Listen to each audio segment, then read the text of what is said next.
Hello writers, come write with me. My name is Mykela Greenwood. I create worlds for mind adventures. Welcome to my YouTube channel, Write with Mykela. Don't forget to like and subscribe and hit the bell so you can go on this journey with me. Today is Friday and a day of our chapter exchange. I am making videos ahead of time, so we might not have anyone to email us their first chapters for a few weeks, and that's okay. If you are writing with me and you wish to exchange chapters, then I need written permission to read your chapter on the channel along with your name or pen name and age. I also need permission from your parent or guardian, your legal guardian, if you are under 18 years of age. If you are under 18 years old and have guardian permission, then I will need a pen name to read your material. Writers may send their chapters in PDF or Word document format to WritewithMykela@gmail.com.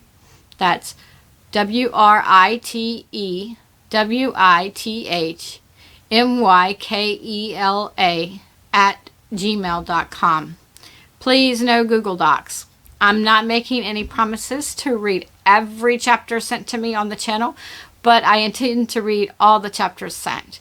If I read your chapter on the channel, then it will be a second video on Friday. All chapters read on Fridays, whether they are mine or another writer's work, are copyright protected material, and no one may use any part in writing their own stories. Now, before we go further, I will remind you that this story is at least PG-13, meaning if you're under 13 years of age, you need parental guidance. Parents, for more information, please refer to the video where I read chapter 1. Another reminder is this story is in its rough draft stage and needs many more passes of edits, but we will read it together. Last Friday, I think we came upon where the sequence of events wasn't quite in alignment, so I have to go back and edit that. And I think we read about a pocket knife, and I've decided to change that. So those are some of the edits. And, you know, I told you it's a rough draft. You can send me rough draft. That's fine. I call this story City of the Ancients, and today we are reading chapter 5. Do you remember what we've read so far? Chapter 1 was An Unfortunate Picnic. Chapter 2 was Far-Fetched Hope. Chapter 3 was To Find a Cure. And Chapter 5 was The Topic of Magic. I hope that helps remind you of what was in each chapter. Today's chapter is Chapter 5, Spider Mounds. On the fourth morning, Kirian, Kirsha, and Kilty came to the river near mid-morning. They were glad that time hadn't destroyed the bridge or caused it to become too dilapidated. When they got in the center of the bridge, Kirian stopped. He noticed that further up the river there was another bridge. He finished crossing the first bridge and went to inspect the second one. Kirian left the cart behind. Kirsha and Kilty just stared at the second bridge. There was a large hole in the center, and some of the boards looked rotted through. Kirian bounced up and down on the bridge to test the bridge's strength. "Kirian!" exclaimed Kirsha. "Would you stop before you fall through the bridge?" Kirian walked back to the females. "It's not like the river is that deep," he said. "The bridge is mostly for horses with carts or people with carts." Kirsha tilted her head and put her hands on her hips. "Deep or not, falling through the bridge and getting scraped by splintered boards would not feel nice." "Well, I want to know where that bridge came from." Kirian pointed to the first bridge, the one they had crossed. He pointed to the second bridge with the hole. "That is the one we crossed when we came from Seaside Port and went to North Point Villa. That bridge has the metal braces at the end and on the corner joints. That bridge has an even slope up and down. This bridge," he pointed to the first bridge again, "has a steep slope on this side, and the highest point of the bridge isn't over the center of the river like it should be." Kirsha stared at the first bridge. "So?" she said as she raised her eyebrows, shrugging her shoulders and motioning with her hands. "It's like whoever made it thought the river was wider than it is, so they adjusted the bridge." "And why is this important?" Why does this bother you? Pressed Kirsha. Because, said Kirian with a slightly raised voice, this bridge was not there before. That bridge is the one we crossed. I did not miss seeing a whole extra bridge. So? Asked Kirsha again. I thought you didn't care about details. We crossed the river. We're safe. Who cares? Kirsha, this bridge is freshly built, he reasoned. The wood hasn't even changed colors yet from being in the weather. It's like someone knew we were heading this way. And? Asked Kirsha. Maybe she wished for the bridge, suggested Kilty. Maybe the bridge is magic. Kirsha threw up her hands. That's all we need, Kirian. You cannot encourage her. Kirsha shook her head and headed up the river. Kirian watched Kirsha for a few minutes. Then he turned towards Kilty. Kilty said quietly, She doesn't know how to make bridges. That's why the bridge is funny. If it had been your magic, then the bridge would be perfect. Kirian sighed. He closed his eyes for a few minutes as he breathed in and out a few times.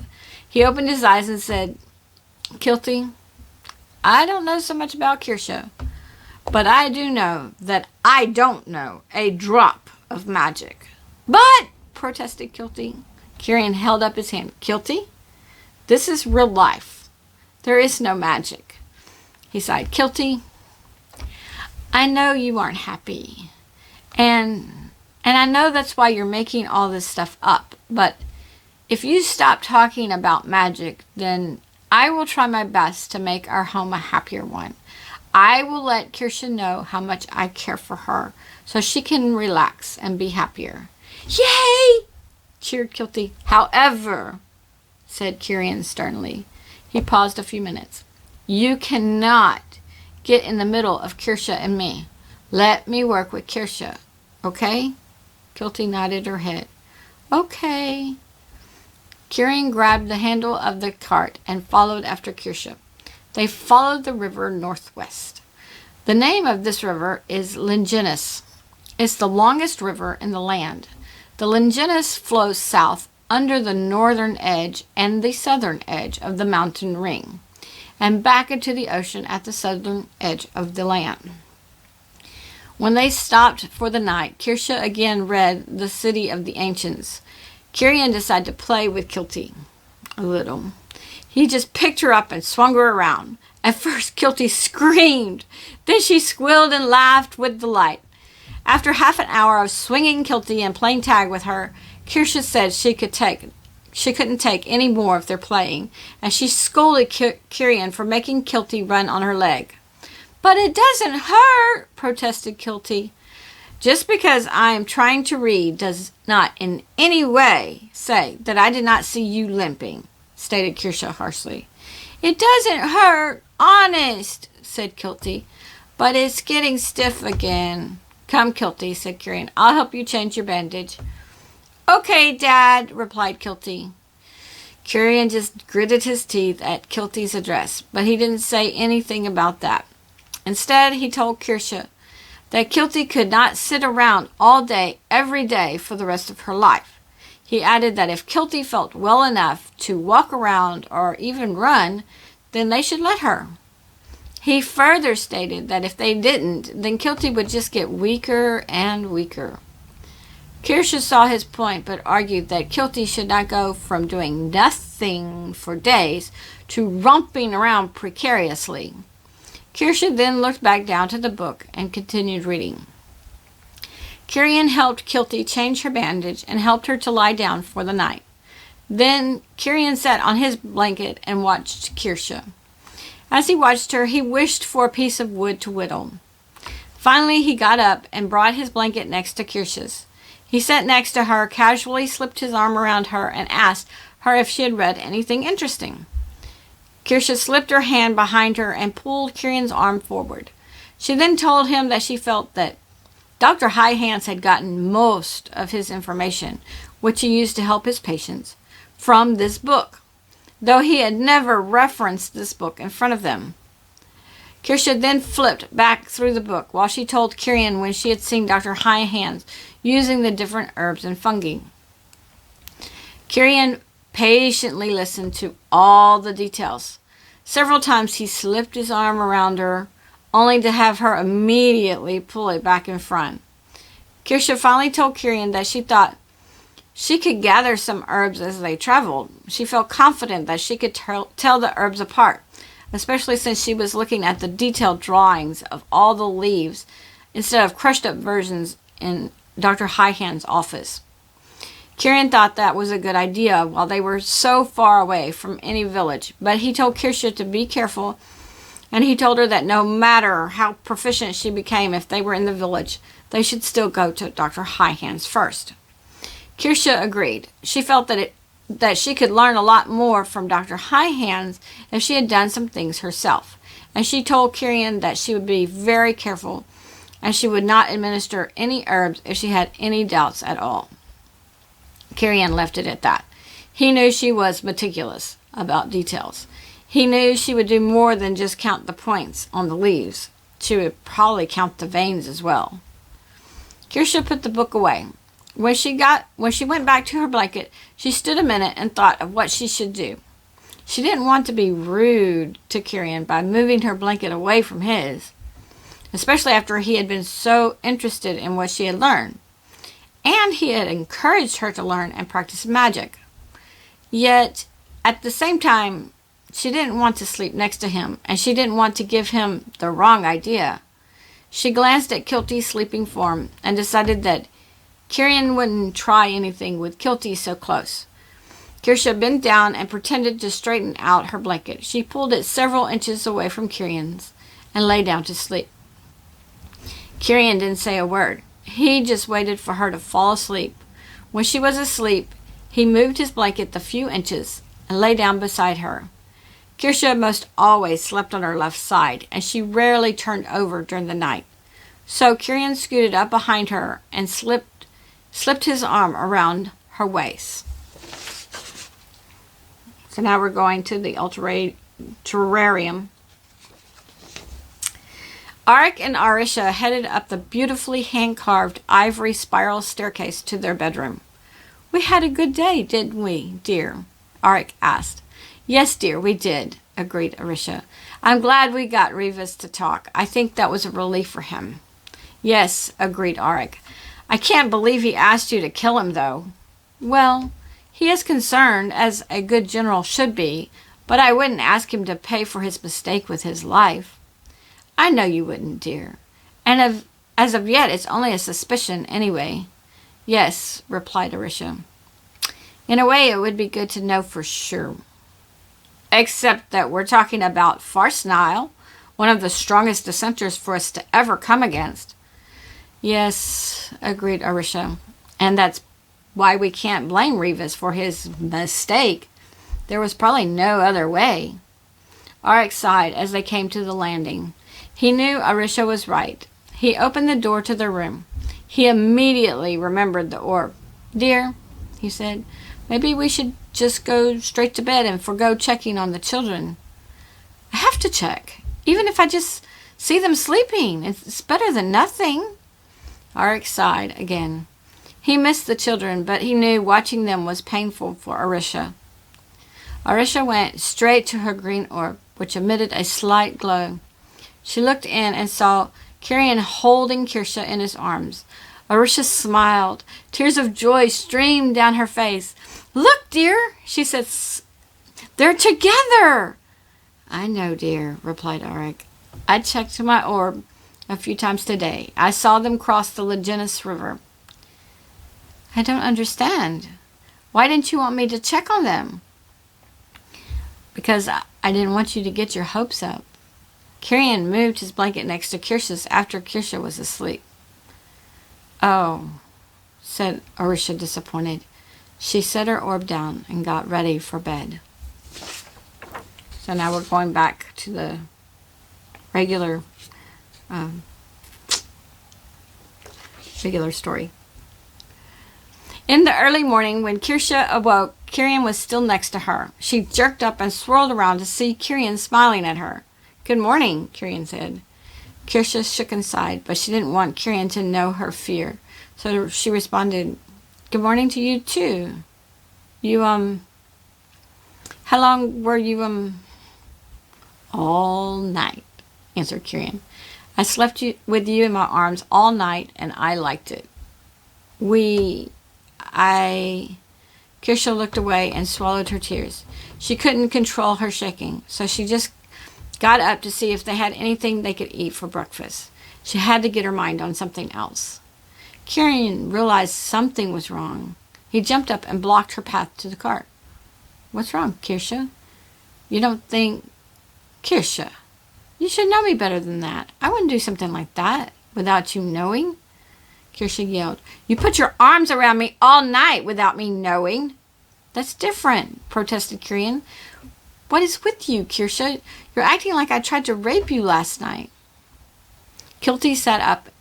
She was scared. Can I get breakfast or not? Asked Kirsha harshly. She definitely wanted the subject to change. Kirian threw up his hands. Get your breakfast, but this discussion is not over. Excuse me. Kirian walked back to his blanket. He rolled it up, threw it on the little cart, and started walking along the river. Dad, where are you going? Asked Kilty, panicked. Kirian didn't look back, nor did he answer. He just kept walking. Kirsha, where's Dad going? Kirsha glanced over her shoulder and shrugged. He's scouting ahead, she said simply. We don't know this part of the land, and Kirian swears that someone is out here waiting for us. He can't accept the bridge as being where it was for a good reason. Plus, of course, the tracks we couldn't identify. Oh, said Kilty, as she calmed greatly. But she was still scared of what Kirsha said, somebody being out there with them. She didn't know what that would mean. Kirsha pulled some hard rolls out of the cart. She turned to Kilty and smiled and said, and Kirian figures since he is scouting ahead, you can walk, if you feel up to it. Oh, yes, I do, exclaimed Kilty. I feel squished when I ride in the cart. Good. Eat your breakfast and let's go. And let's hope Kirian can catch some fish for lunch. Don't you need a pole for that? Asked Kilty. Yes, but he's bound to see one somewhere along the river. I'm sure sometime or the other someone accidentally left one. So Kirian will borrow it and we will have a great lunch. Hooray! Shouted Kilty. She ate her bread and changed her bandage herself. Then the two females followed after Kirian. Kirsha strictly told Kilty to stay away from the river's edge. She didn't want Kilty to fall in the river. Kilty hobbled and hopped along. She knew with the fresh herbs her leg wouldn't be stiff much longer. She was happy to run in the grass with no worries of chores or studying. She even talked Kirsha into letting her go barefoot. Near noon, the two females came upon Kirian.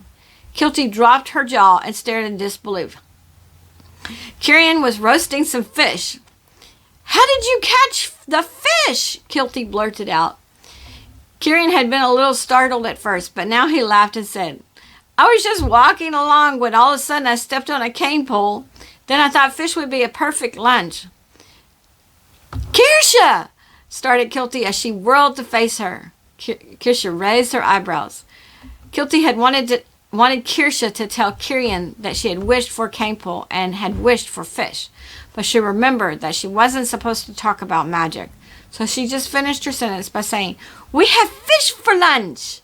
Yes, I heard, said Kirsha, just like I wanted. I knew there had to be a cane pole around here somewhere. Kirian started to say that anyone who fished this river would probably be fishing on the other side. But then he saw Kilty's face. If she had been talking at that moment, Kirian knew what she would have said. Suddenly, he realized that Kilty was walking. He felt guilty because he hadn't stayed to pull the little cart.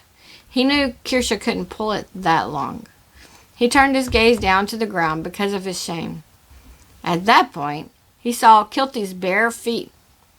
He looked at Kirsha with a raised voice. He said, Why is Kilty barefoot? I understand that you couldn't pull the cart that long with Kilty in it, but that doesn't mean she can walk without shoes.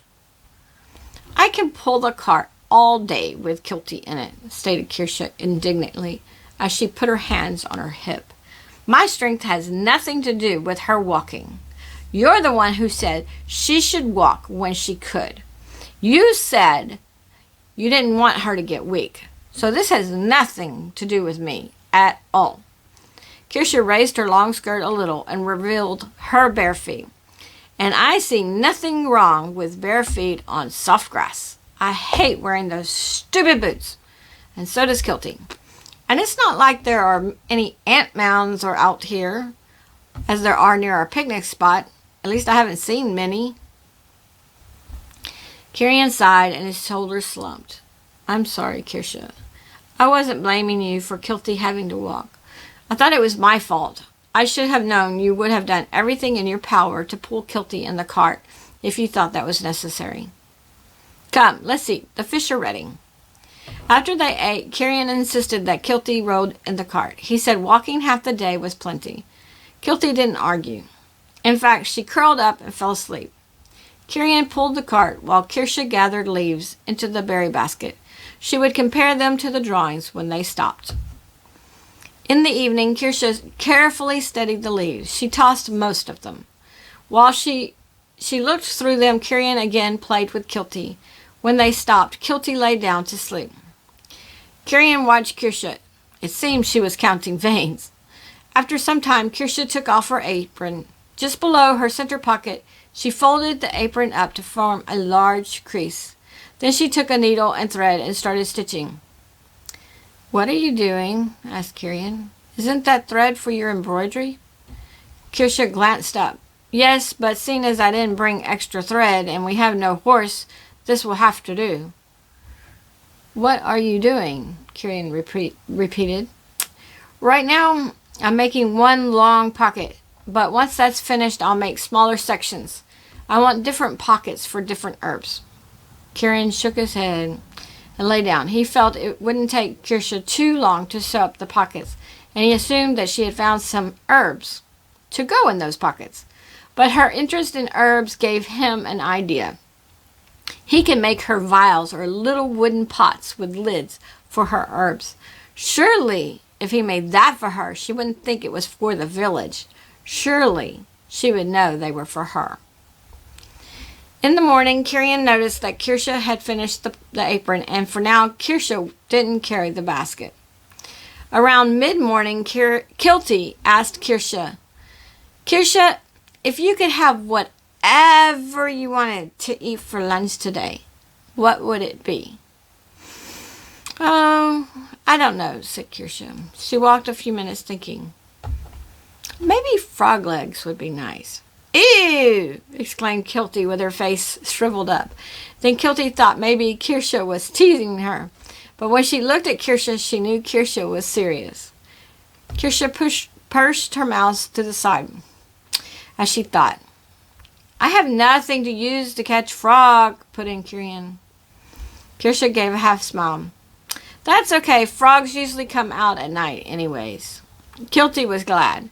She thought about asking Kirsha what else because she wanted to see some more magic, but she certainly didn't want to eat frog legs. Kirian felt he knew what Kilty was thinking, so he kept on the lookout for frogs. He could always catch them with his hands and kill them with his small knife he carried on his belt in his sheath. Kirian started wondering about the possibility of the existence of magic. He thought that just because villagers banned magic didn't mean that it didn't or couldn't exist. He thought, too, of all the wishes Kirsha had that came true. And just maybe that was why Kirsha seemed so reserved most of the time. She didn't want anyone to know she practiced magic. Then Kirian thought about how the magic could work. Did Kirsha call or pull things, including animals, to herself? Maybe. But then what about the bridge? Where would she pull that from? While Kirian walked in thought and pulled the little cart, Kirsha walked in thought behind the cart. Suddenly, she let out a scream. Kirian! Ah! She darted into the river. Kirian turned around and looked. What's wrong? I stepped in a spider mound, she screamed as she pointed. A spider mound? There is no such thing, Kirian said to himself. He looked to where Kirsha pointed. He saw a swarm of spiders running everywhere, like ants would do if someone had stepped on their mound. The mound looked like a cartwheel had rolled over it and stirred up the spiders. He looked at Kirsha as she jumped around in hysterics. They're in my dress, she shrieked. Kirian pulled the cart farther away from the spider mound. Then he went to help Kirsha. Kirsha was jumping and slapping at the spiders. Kilty watched with wide eyes. Kirian approached Kirsha from behind. He reached around her and grabbed her wrist and pulled them out away from her. Let me go, she screamed. They're going to bite me. Very calmly, Kirian said, spiders are not known to bite unless they are slapped. Kirsha asked as she tried to catch her breath. Kirian repeated what he had said. Then he told her he was going to help her, but she had to keep her arms out to the side. Kirsha agreed. Kirian walked around Kirsha. I guess we need to take off your apron first. Kirsha looked down as she pressed her hands on the front of the skirt. My herbs! She exclaimed. They're ruined! Kirian smiled. Hands out to your sides. My herbs! Kirsha protested. She tried to keep her body from wiggling. The herbs will be fine. What do you think happens to them when it rains? What? Asked Kirsha as she slowly straightened and slowly stretched her arms out to the sides. It was all she could do not to cry. They get wet. Now turn around. Kirsha complied. She tried hard not to move so Kirian could help her. Kirian untied the apron and carefully slipped the loop over her head. He then headed out of the water while he thoroughly inspected the entire apron, including every little pocket. He instructed Kilty to bring the berry basket and to take the leaves from the pockets carefully and put them in the basket to dry. After Kilty did that, he told her to hang the apron on the cart. Kirian went back to Kirsha. Do you still have spiders in your dress? Yes, exclaimed Kirsha. There are hundreds of them. One is going to bite me. I know it. Okay. Stay calm. Stop wiggling, said Kirian. Turn around and I'll unbutton you. Kirsha turned around again. After Kirian undid 7 buttons, spiders poured out of her dress. Kirian jumped back. He hadn't believed she had any spiders in her dress, or at least not more than 1 or 2. He got the spiders to crawl at him. Then he put them on the tree in the middle of the river. He did this several times. He felt like he had gotten them all off her. He asked, do you have any more? Yes, Kirian, they're crawling all over me. Kirian sighed and proceeded to undo the rest of the buttons. He saw spiders under her slip. He started taking the spiders off and putting them on the tree. I'm finished, called Kilty. Just sit down and behave, called Kirian, and stay away from the spider mound. He pushed Kirsha's dress off her shoulders. He walked in front of her and told her he needed her to pull her arms out of her sleeves while he held them. Kirsha carefully pulled her arms out without protesting, but then when Kirian wanted her to pull her arms out of her slip, she told him the slip didn't come off that way. Kirian told her that today it did. Kirian worked diligently to get all the spiders off her, even off her breast. He asked himself over and over how she could have so many on her. At some points he swore to himself that the spiders were multiplying. Finally he had all the spiders above her waist off her. He led her out of the water, thinking there wouldn't be any spiders under the water. On the bank he asked her once again if she felt any more. She did. So Kirian proceeded until Kirsha was out of all her clothes except her purple lace panties. Kirian inspected her very carefully for bites, and then he gave her a blanket to use to cover with. He inspected the clothes and laid each piece over the little cart after he finished.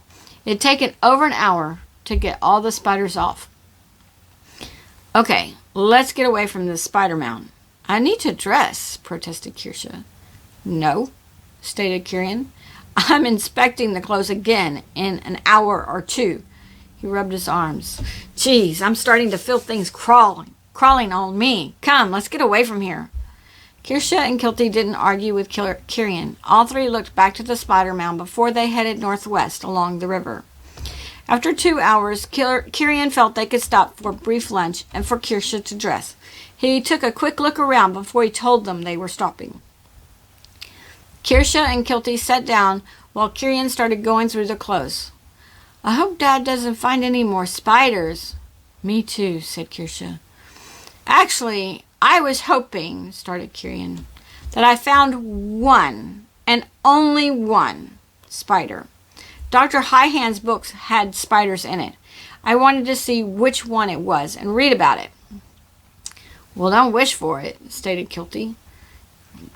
Kirian tossed Kirsha her pantaloons. "Here. These are free of spiders." Kirsha slipped her feet in and ducked under the blanket to pull them up.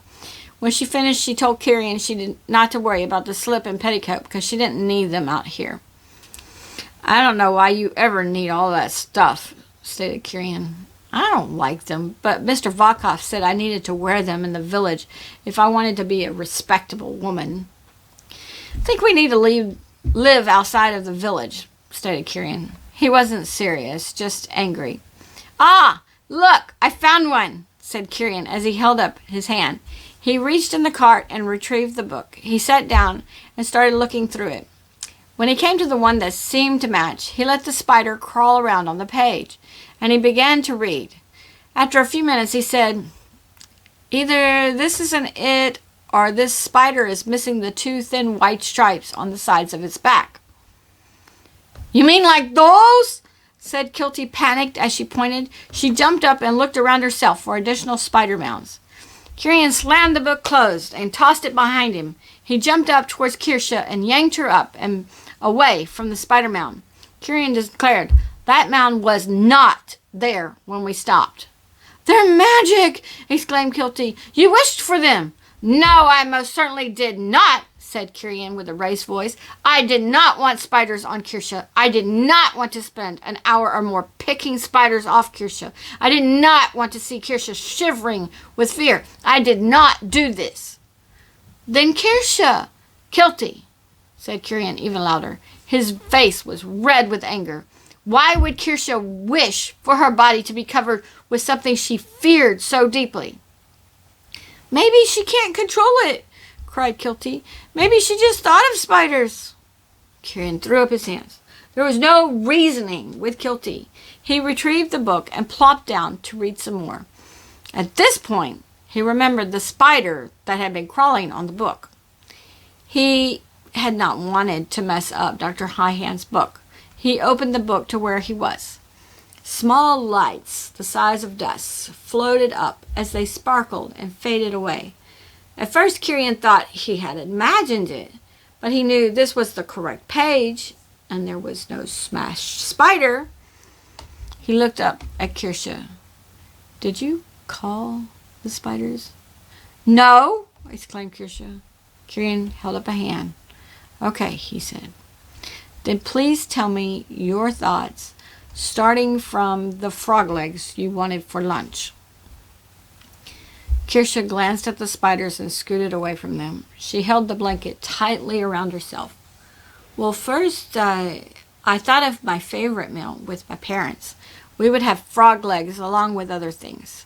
The night before, I had always helped catch them." Kirian reminded himself to patiently listen to Kirsha's details because he had to figure this out. This just wasn't normal. "We would go when it was late at night. Nights of the full moon were always better. We wore special boots because we had to wade in deep, squishy mud. My dad let me carry the oil lantern. He said it would keep the snakes away from me, and indeed, there were always a lot of snakes. When I thought of the snakes, I thought of Kilty's wound. I thought maybe the reason she didn't like frog legs was because she was afraid of snakes." Kirian raised his eyebrows. That was not a conclusion he would have made, but he didn't say a word. "I felt sorry for Kilty," continued Kirsha. "It would be awful to be bitten so badly by something you feared so much." "And you fear spiders?" asked Kirian. Kirsha nodded her head. "I know you won't believe a word of Kilty's magic stories, but I'm starting to believe that they have some stock. But started Kirsha. Kirian held up a hand again. I know you're smart, Kirsha. Probably smarter than I am at some things. So will you watch my demonstration with an open mind? Kirsha gave a reluctant half smile and nodded her head. Kirian closed the book and set it aside. He walked to a tree and found a yellow-bodied spider. He let it crawl on him. Then he put it on a rock. He smashed the spider with another rock. When he lifted the rock off the spider, they saw the different pieces of spider parts. Kirian did the same thing with the spider off the spider mound. This time, when he lifted the rock, they saw the sparkling dust. Kilty dropped down to her knees and crawled closer. Kirsha leaned forward. Kirian got another spider from the mound. Again, they saw the dust. Kirian found an ant on the tree. Once smashed, they saw ant parts left. Kirian concluded, those spiders from the mound are magic. Now, Kirsha, if you're not doing this, then there is someone out here with us, and he or she can read your thoughts. I'm not trying to do anything, Kirsha stated urgently. I understand that, replied Kirian. He wanted to hug her to make her feel better, but he wasn't sure he should. He asked, have you had swarms of spiders on you before? Kirsha visibly shook all the more and nodded her head. When I was being... Kirsha stopped, took in a deep breath. Her body shook and convulsed. When you were being what, Kirsha? Asked Kirian calmly. He didn't like her shaking. When I was going to be hurt. The spiders prevented me from getting hurt.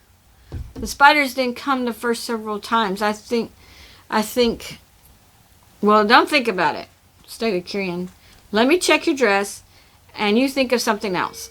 Think about... Kirian looked in the cart and saw the berry basket.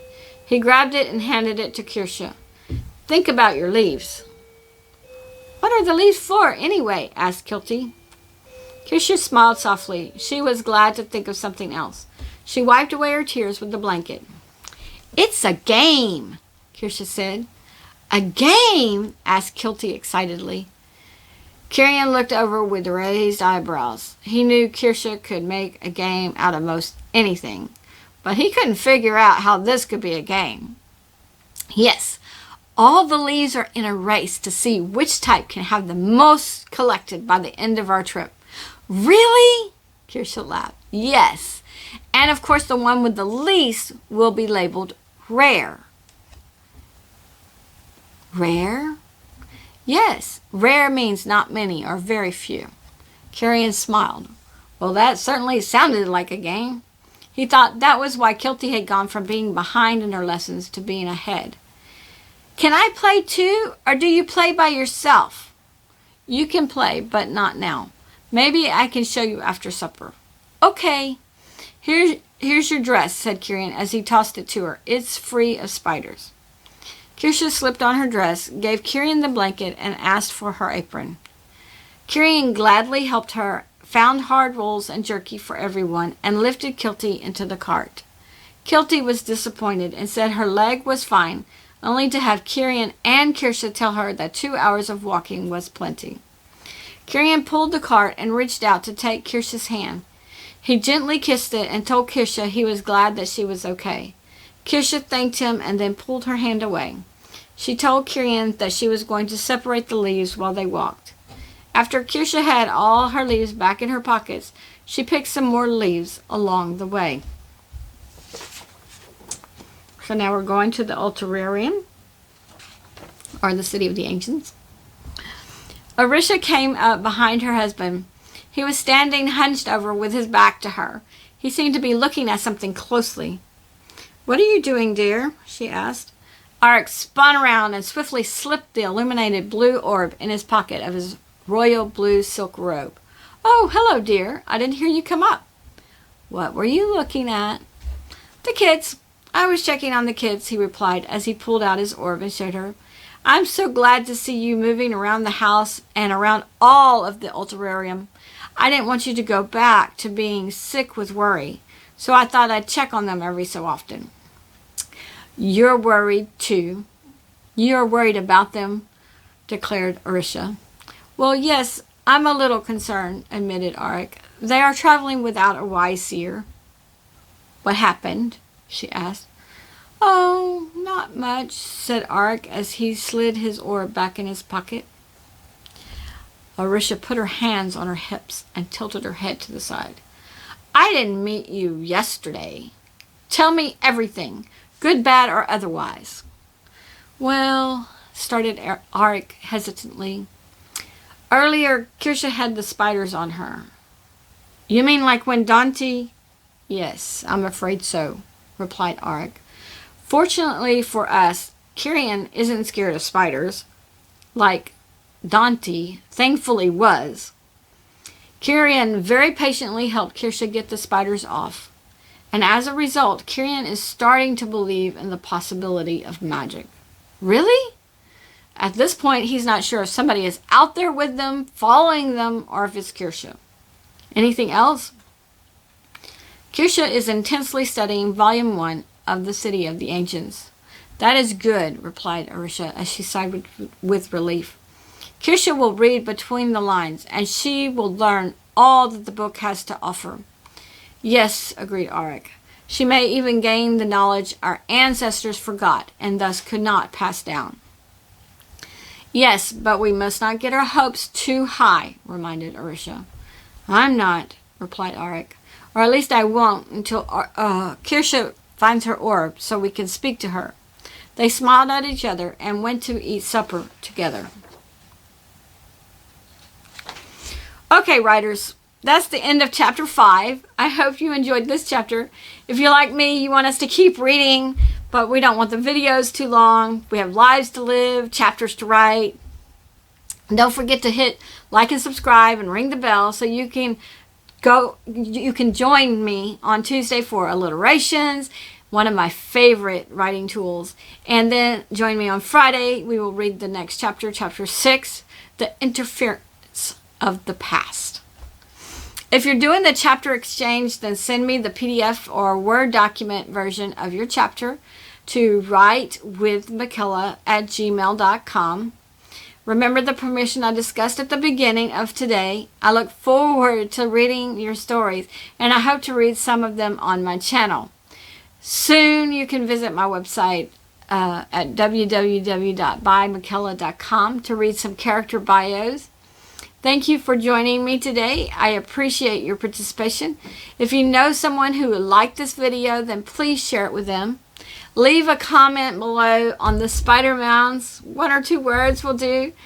Also, once you've read my character bios, you can leave comments on the names of the characters you've read. This is Mykela with Write with Mykela. Bye for now.